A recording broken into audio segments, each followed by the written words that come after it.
Nako, malalim yan. Wala. Dapat tinuturuan mo mag-floating. Sino? Yan, mga yan. Marunong ka ba mag-floating? Ha? Hindi. Madali lang yung kayang-kaya ni ni Austria sa Anisay. Si Nigel nagpo-floating. Ha? Marunong mag-floating si Nigel. Hindi rin. Ako nagdito sa sabi. Mamaya ilutin niya ng ng katingko. Dapat nga oil eh. Abutin ko. Ako pa, mami. O, abutan mo. Ala, kayang-kaya pa ng abutan. Ako pa, abo. Ala, nako. Sisipunin pa yata to. Nakainom ng tubig yan. Tanong mo nga kung nakainom yan. Ha? Nakainom ka? Oo, tatama ulo mo. Oo, sumisid o. Ay, nako. Sumisid. Nung sumisid, wala rin nangyari. O, diba?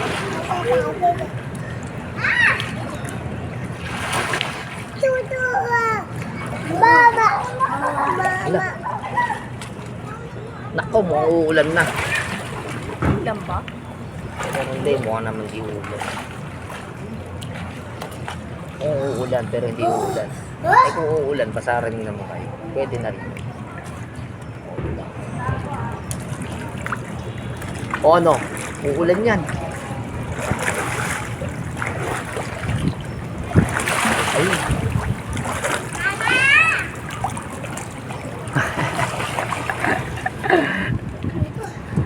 Ayun o. Grass Resident SMDC Tower 4. Ganito yung place. Ganito rin yung Ano yung sasabihin ng ano? Ang gagawin ng tao. okay. Yun ang ano. Kaso kasama yun.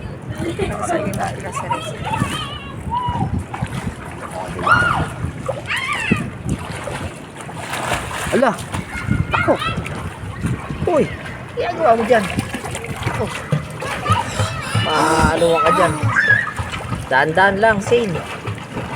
Ayun, ang galing. Permis yung langoy niya. Oh, ito. Galing. Daan-daan lang. Lumangoy ka na. Ba't tayo pa lumangoy? Inaano ko ang picture. Oh, injured. Masakit. Medyo injured ng konti. Parang naiipitan ako. Wala, kayang-kaya mo yan. Isa ka sa mga super mom. Ano ko naman? Ayun. Oh, si Austria. Gagawa mo dyan, Austria. Kunyari, Osre, lalamig ka? Kaya pa? Akit na tayo? Oh, Ayaw naman niya.